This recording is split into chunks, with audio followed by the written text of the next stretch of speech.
Hi, I'm Sarah Crowder. Welcome back to my channel. We are on day 2 of our journey from Vegas to Wittenberg.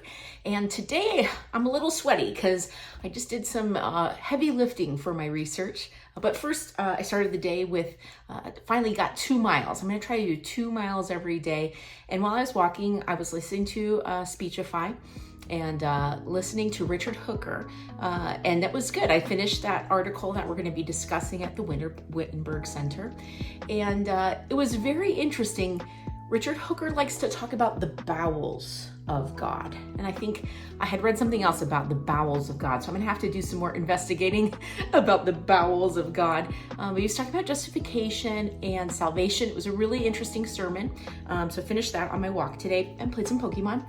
And then what I've been doing to get ready for my Zoom tomorrow, I'm having a Zoom with Dr. Kolb. So 2 things need to happen before then.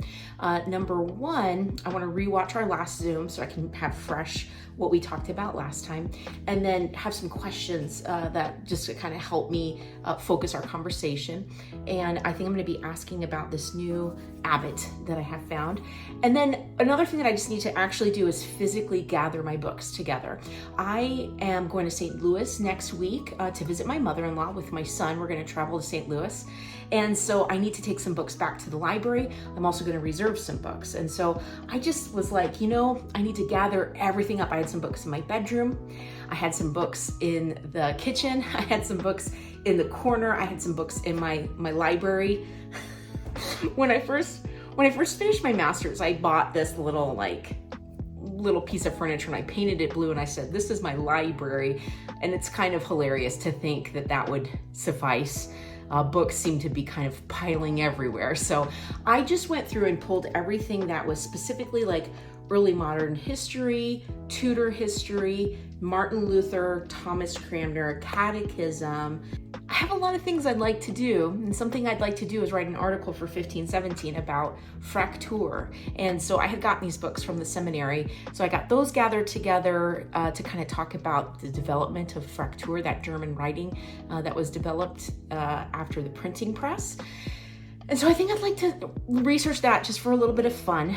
But for now, today, I have done my Duolingo. I need to listen to my Galatians in German, and I did my 2 miles of walking. Still have some writing to do, but had a good day of listening and also a good day of gathering my books together. I got some books from a used bookstore. If you saw my Instagram, I posted about this in Milwaukee, which I think is a great city. I love that city.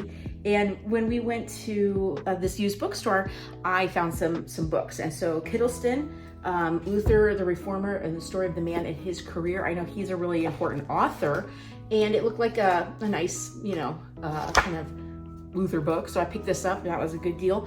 And then Bainton, and I know Bainton, I think he does not really like Melanchthon, but I hadn't seen this one before. He has like a big Luther biography, but I thought I'd check this one out. And then this book's a little controversial.